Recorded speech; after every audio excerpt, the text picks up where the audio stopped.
Hey guys, welcome to my Vini vlogs. ସମସ୍ତଙ୍କୁ ମୋର ରାଧେ ରାଧେ।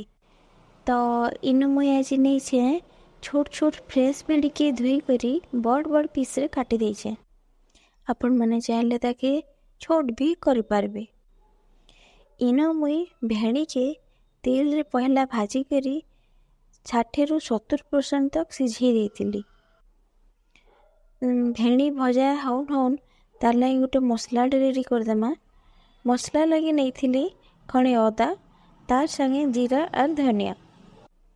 भेंडी की मते बेसी भाजबार नहीं थे, तार कलर चेंज करबार नहीं थे, खाली तार पानी अंश के सुखाबार थिला। कढ़ई रे मसला के दे दे करी पातल घंटाटे ग्रेट करथिली, काहे कि मसलाटा पेस्ट फलिया हवा बोली। मसला के भल से भाजबार अच्छे जेनता कि कढ़ई रे लटकी के नहीं रहबा। मसला भाजी हो सारा परे भेंडी के दे करी ढापी ढापी ताके जिते सिझबार कथा सिझे करी भल से फ्राए करदेमा।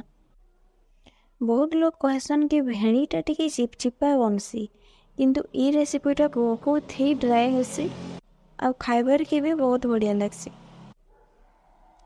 एंता कार संगे हेसी के कि गोटे जिनिस खाइबार के भल नहीं लगे, किंतु ताके जदि आमे भल प्रोसेस रे बनामा सेटा ही सब बेले खाइबार के इच्छा हेसी।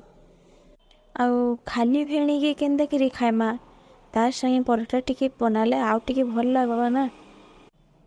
आउ परोटा बनाले सब बेले यूज करसी मो बटर, कहीं कि तार फ्लेवरटा तार बास्नाटा मते बहुत भल लागसी।